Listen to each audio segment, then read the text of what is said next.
یہ جو ہمیں کچھ نہ کچھ توجہ حاصل ہے، یہ بھی پروردگار کی ہی خاص عنایت ہے ہم پر۔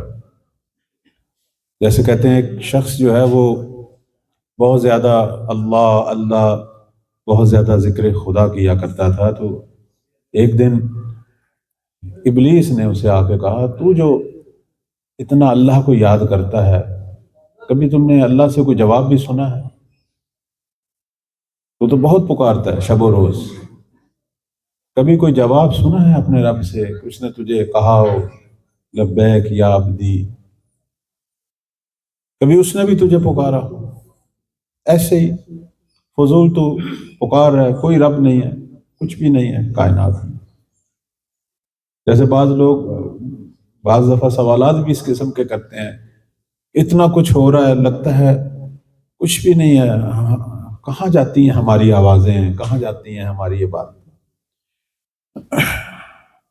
وہ اللہ کا بندہ یہ سن کے پریشان ہوا، اور اس زمانے میں کسی ولی خدا یا ظاہراً سلسلہ نبوت تھا، قدیم زمانے کی باتیں ہیں، پہنچا کسی پیغمبر کی خدمت میں یا کسی ولی خدا کی خدمت میں کہ مجھے کسی نے اس طرح شبے میں ڈال دیا ہے، میں جو شب و روز پکارتا ہوں، اللہ اللہ کہتا ہوں، استغفار پڑھتا ہوں، یا بقول ہمارے تلاوت قرآن کرتے ہیں، تلاوت قرآن ہے، دعائیں ہیں، یہ بالآخر اس نے تو کبھی ہمیں نہیں پکارا، اس نے تو کبھی کوئی جواب نہیں دیا۔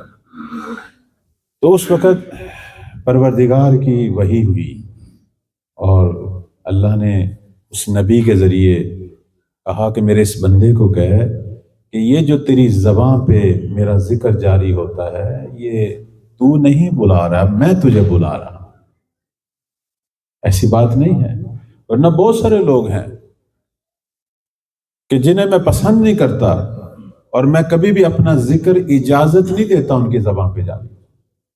تیری زبان پہ جو میرا ذکر جاری ہے، یہ در واقع میں تجھ سے کلام کر رہا ہوں۔